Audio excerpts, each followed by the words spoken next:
ምን ናት? ናት ያንተ እህት? እርግጠኛ ነህ? ተው እርግጠኛ ነኝ። ብርሃነሽን ታውቃታለህ? አሜን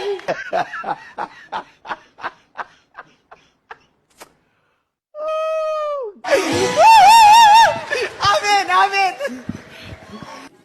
የብርሃነሽ ታሪክ ሲቀየር የቢንያምም ነገር ተፈታ። አሜን አሜን አሜን አሜን። ቢንያም አቤት ስሜ ነው። ሳልፈልግ አሳከኘው። ማቴዎስ ላንተ ምንድነው? ወንድሜ ነው። በጣም የምወደው ወንድሜ ነው።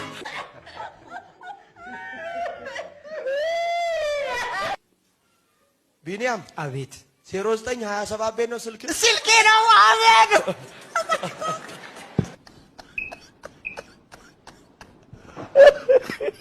ወይኔ ተዘግቶልናል። ቢንያም አቤት 27 14 አሁ ልክ አሜን አሜን አሜን። 92 መጨረሻ ብርሃነሽ 0977 ቤት ነው ስልክ። ኧረ ጉድ ነው። አንቺ በሐምሌ አልስቅም ብዬ ነበር። መጨረሻው 7721 ልክ ነው። አላህ ዲኑን ሙሉ ያደረገበት ቀን በዙል ሂጃ 10 ቀናት ውስጥ አንደኛው ቀን ላይ ዲኑ ሙሉ ነው፣ ጉድለት የለውም፣ ሚቀነስ ሚጨመር የለውም። በየላቸው ለነዛ በእጆቻቸው ለሚከቱ የሚጽፉ ከዛም ደግሞ ይሄ ከአላህ ዘንድ ነው ለሚሉት ወዮላቸው አለ አላህ። በእኛ በይሁዶች ጭፍራ ቡድን ስብስብ ብትወርድ ኖሮች አንቀጽ እኛን አስመልክታ ለተኸዝና ዛሊከ ልየውመ ዒደን እችን ቀን ዒድ አድርገን እንይዛት ነበር አላቸው ለዑመር። ከቀናት የለም መልካም ስራ አላህ ዘንድ እጅግ ተቀባይ ተወዳጅ የሆኑበት ቀናት ስራ የለም ከነዚህ 10 ቀናት የበለጡ ብሎ ከዛ ውጭ ግን አፍደሉ አያሚ ዱንያ ከዱንያ እጅግ በላጭ ቀናት የሆኑት እነማን ናቸው? እነዚህ ቀናቶች ናቸው። ወለያሊል ዐሽር በ10ቱ ሌሊቶች አለ ሐዋና አደም ከጀነት ከወጡ በኋላ የተገናኙበት ነው። አረፍቱከ አረፍቱኪ አወኩሽ አወኩ የተባባሉበት። ዑለማዎቹ ሲያነጻጽሩ ከቀናት ከሆኑ የዙል ሂጃን 10 ቀናት የሚወዳደር የለም። ከመስጊድ ርቀ ከሆነ ወደ መስጊድ ተመለስ፣ የሰው ሐቅ ነክ ከሆነ መልስ።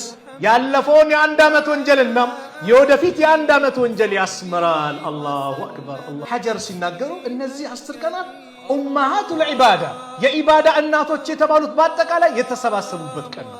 ስለዚህ 10 ቀናት እንዴት ነው እስቲ ፕሮግራም ማውጣት መስራት? ለምን ከተባለ በእነዚህ 10 ቀናት ትልቁ ቀን አለ። አንዱ ምን የውሙ ዓረፋ። አንደኛ አላህ ባሪያዎቹን ከጀሃነም እሳት ሁር የሚልበት ቀን እነዚህ ቀን ናቸው። ዓረፋ ላይ ላሉ ሰዎች ለአላህ ይፎክራል። አህለ ሰማኢ ሰማይ ውስጥ ካሉት መላእክት የሚደረጉ ዱዓ ሙስተጃብ የሆነበት ቀን ነው ተባለ። የውሙ ዓረፋ ከአላህ ውጭ ሊያድን የሚችል ማንም የለም። ሊዳን የሚቻለው በአላህ ሲታመን ብቻ ነው።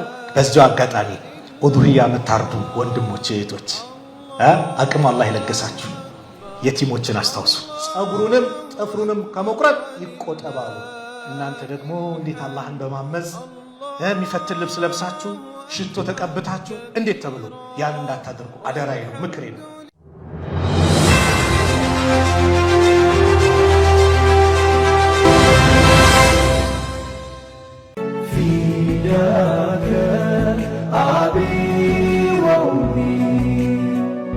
رسول الله فداك روحي يا نبي الله يا حبيب الله فداك أبي وأمي يا رسول الله فداك روحي يا نبي الله ወራህመቱላሂ ወበረካቱ። ሰላም አለይኩም ወራህመቱላሂ ወበረካቱ። ያ ጀማ እንዴት ናችሁ? ሰላም ናችሁ? እኔ ያለው አልሐምዱሊላህ። ኡስታዝ ሳዳት ሰላም አለይኩም ወራህመቱላሂ ወበረካቱ። ኡስታዛችን እንዴት ነህ? ወአለይኩም ሰላም ወራህመቱላሂ ወበረካቱ። ለመጀመሪያ ጊዜ ነው። አዎ በድምጽ ለመጀመሪያ ጊዜ ነው የተገናኘ ነው። አውርተን አናውቅም። በቴሌግራምም በምንም ነገር አግኝቼውም አላውቅም። እኔ ኡስታዝ ማሻአላህ ስልኩም የለኝም ስልኬም የለውም አይደለ? ሱብሃንአላህ። ስልክም የለኝም። ሁሴን ጋር ባለፈው ተገናኝተናል። ሁሴን ጋር ነው ያልገባውም አንተ የመጣ ጊዜ። አዎ በስልክ ነው እሱን የሚያገኘው። ኦኬ ይገርማል። አንድ ቀን ተገናኝተን ከበፊት ጀምሮ በነገራችን ላይ እንደሰለምኩ አካባቢ በጣም ምጠላው የነበረው ኡስታዝ ሰላት ነበር። በነገራችን ላይ እንታቁ እኮ አላውቅም፣ በጣም ነው ምጠላው። ይሄ ሀሜተኛ ምናምን እያልኩኝ ስንት ነገር በቃ አልነበር። ምን አይነት ሀሜተኛ ነው፣ ኬት ነው ፈቶ የለቀቁት ምናምን ነገር እንደው አላህ ያጥፈውላ ምናምን ብዬ ዱዓውላ አድርጌ ነበር። እና በኋላ ላይ የሆነ ሰዓት ላይ ነው ሲገባኝ ነገሮች ሲገባኝ የመንሃጅ ጉዳይ የአቂዳ ጉዳይ ምናምን ሲገባኝ የሽርክያት የሆኑ ነገሮች ቢዳ ምንድን ነው ምናምን የሚለውን ነገር ጥልና ጥንፍፍ አድርጌ እየተረዳው ስመጣ ወይኔ ያልኩኝ ምንድን ነው ምናምን ያልኩኝና እንደው ማለት ያኔ ባለማወቅ የተነሳ ነው። ለነገሩ ከሰው ጋር አይደለም በልቤ ነበር ምጠላ የነበረውና ምናልባት በልብ መጥላትም እንደው ሐራም ከሆነ ላላ ብላፉ በለኝ። ይኸው ዛሬ በዚህ ፊት ነው ይቅርታ የምጠይቀው አቅም ነክቼ ከሆነ። እህቶች ከዚህ በፊትም ቀድሜ ተናግሬያለሁ። የሰው ልጅ ለማያውቀው ነገር ባይተዋር ነው። አንድን ነገር ካወቀን በኋላ እልክ ያዘን እንጂ አልሐምዱሊላህ ሁላችንንም ለተውሂድ አላህ ለመራን። ይሄን ተውሂድ የበላይ ማድረግ ነው ከኛ የሚጠበቀው። ምክንያቱም ተውሂድ ነውና እስልምና። ሰዎች በግል ጉዳይ ባላወቁት ጉዳይ ይጠላሉና ሐቁ ግን ሲገለጽላቸው ምንም ያጠላላቸው ነገር ይኖራል። በል እንዲያውም ይዋደዳሉ ጭራሽ። ምክንያቱም ያገናኛቸው እስልምና ብቻና ብቻ ስለሆነ። ከተውሂድ ውጭ የተገናኙ ሰዎች ግን ዛሬ ተዋደናል ቢሉ ነገ አላሁ ሱብሓነሁ ወተዓላ ራሱ ይለያያቸዋል። ስለዚህ ከነብሴ ጀምሮ አደራ በተውሂድ። እኔ ደግሞ ሁላችሁንም እናንተ ማፉ በሉኝ፣ ሁላችሁንም ደግሞ አፉ ብያለሁ ለሁል ጊዜው። ኧረ ምንም ያረከው ነገር የለም እና በኋላ ላይ ነው ሲገባኝ ያለው ነገር። አይ ቲንክ ሐሜት ሐራም ነው በኢስላም። የሰዎችን ስም ማንሳት በሸሪያው ለአምስት ጉዳይ እንደሚፈቀድ ስረዳ ዲንን አደባባይ ላይ ፈሳዱን ያሰራጨ ሰው በውስጥ ተመክሮ አልሰማ ካለ ያው አደባባይ ላይ እርማቱን ካልተቀበለ አደባባይ ላይ መጋለጥ እንዳለበት የሚለው ነገር ካንተን የተማርኩት። ሌሎችንም ኡስታዞች መሻይኮቹ በውጭው ዓለም ያሉት ሳውዲ ያሉ መሻይኮቹ ምናምን ነገር ፈተዋቸውን ስሰማ ምናምን ነገር ቀለጥን አለንና በኋላ ላይ መጨረሻ ላይ ጓደኛ አለኝ ኡስታዝ ቃላሚን የሚባል ምናልባት ታውቀዋለህ አንተ። ካንተ ጋር በጣም ተቀራረባላችሁ። አዲስ አበባ በቃ 2-3 ጊዜ በላይ ተገናኝተናል። በቃ ከሱ ጋር ጓደኝነት ጀመርን። መጨረሻ ላይ አሁን የኛ ጀማዎች አጠቃላይ ንጽጽር ውስጥ ያለነው ራሱ የኛ ጀማዎች ናን ያለነው። ያው እዚህ ቲክቶክ ላይ የሚጠሉን አንድና አንድ ነው። አንደኛ በቪዲዮ አንገለጥም፣ እንደዚህ በእንትን ማለት በቪዲዮ ተገልጠን ለምን አያደርጉም የሚል ነገር ወቀሳም ይቀርብብናል። ያው እኛ ሸሪዓውን መሰረት አድርገን ነው አንደኛ። ሁለተኛ ነገር ደግሞ የሚሰልሙ ሰዎችን ለብቻችን ይዘናቸዋል። የያዝናቸው ምንድነው መተው ተመልሰው ከእሳት ወደ እሳት መሆን የለበትም ብለን እናመጣለን ብለን ነው የምናምነው። በትክክል ከሰለሙ ላይ ቀር በደንብ መስለም አለባቸው። በቃ አለቀ። ይሄ አቋማችን ነው። ለብቻችን የራሳችን ጀማዎች አሉን። ሲሰልሙ እንደሰለሙ ዲናቸው ላይ ፎከስ እንዲያደርጉ እናያለን። እንዲገላለጡ አንፈልግም። በአካል የዛሬ 3 ዓመት 4 ዓመት ያጋጠመኝ ነገር ያስደነግጣል። ሰለምቴዎች ናቸው ተብሎ ላገኛቸው ሄጄ ሱሪ አርገዋል። በጣም የሚገርማቸው አበላሽተዋቸው ማለት ነው። ሱሪ አርገው ከስር ነው የመጡት። ከዛ በኋላ ሆቴል ውስጥ ነው አጋጣሚ እንደዚህ በጀማ የቀጠርኳቸው የነበረው። ኢቭን እንኳን ሊጨብጡኝ ሁላ ነበር ረስተውት ልምድ ሆነባቸው ማለት ነው። በዚህ ደረጃ ልጆች ተበላሽተዋል፣ ሰለምቴዎቹ ራሱ። ያ ነገር ሲገባን ነው ለብቻው ጀማ መፍጠርና ማስተማር እንዳለብን በደንብ እስልምና ማወቅ አለባቸው ሰዎች ብለን ያሰብነው ማለት ነውና ከዛ አንጻር ነው። አቂዳ በጣም ወሳኝ ነገር ነው፣ አንደራደርበትም። የግል ጉዳይ አይደለም።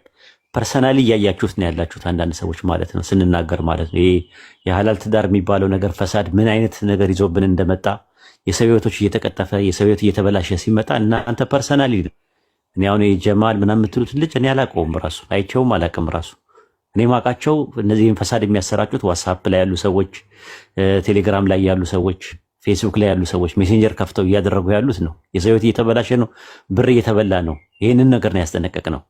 ከዛ በኋላ እነዚህ አይነት ሰዎች ቲክቶክ ላይ ማሉ ተባለ ማስቆም አለብን፣ ተዉ ማለት አለብን። ከዛ አንጻር ነው እንጂ ፐርሰናሊ ሊሆን አይችልም። እንደዛማ ከሆነ ነፍስያ ነው የሚሆነው። ክብርን ጠብቀህ ክብርን አስጠብቀህ የምትናገር ከሆነ ፐርሰናሊ ያንን ሰው አልወደውም እጠለዋለሁ ምናምን ካልክ ችግር አለ ማለት ነው። ነፍስያ ነው። ሰውን በቀለሙ፣ ሰውን በዘሩ፣ ሰውን በቋንቋው፣ ሰውን ባለው ባግራውንድ ባለው ዘውግ የምንጠላው ከሆነ ሊላሂ አይደለም፣ ነፍስያ ነው ጉዳዩ።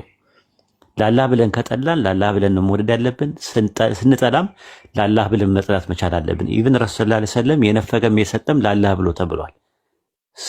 ለሲጋራ፣ ለጫት፣ ለቁማር፣ ለምናም ብሎ አንድ ሰው ቢል መንፈጋችን ላላህ ብለን ነው የምናደርገው ሰውየውን ስለሚጎዳው ማለት ነውና በእኛ ትውልድ አንዴ ሰግጄ መጣሽ በእኛ ትውልድ እኛ እያለን በህይወት እያለን ባለንበት ትውልድ ኢንሻአላህ በኢትዮጵያ ምድር ውስጥ ጫት ቃሚ ትውልድ አይኖራትም። ኢንሻአላህ ስራ እንሰራለን። ጫት ቃሚ ትውልድ አይኖራትም።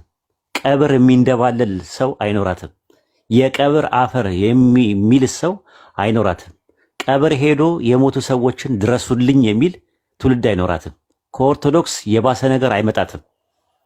ኦርቶዶክሶች እንደውም ቢያንስ ቤተክርስቲያን ሄደው ነው ማርያምን ገብርኤልን እያሉ የሚለማመኑት። የሞተ አያቴን ቅድመ አያቴን ተብሎ መቃብር ጋር ሄዶ ድረስልኝ እንዲያደርግልኝ ተብሎ የሞቱ ሰዎች በፊዚካል ፐርሰፕሽን ከፊዚካል ወርልድ ላይ ኮሚኒኬሽን የነበረባቸው ዲስኮኔክት ያደረጉ ሰዎችን የማይሰማ የማይለማ የማይናገርና የማይጋገር በስመ ሙስሊም በስመ ኢስላም አይነገዳትም። እኛ እያለን ኢንሻአላህ እና ያለ ማለት ፈልጌ ነው። ኢንሻአላህ ኡስታዝ ቀጥል።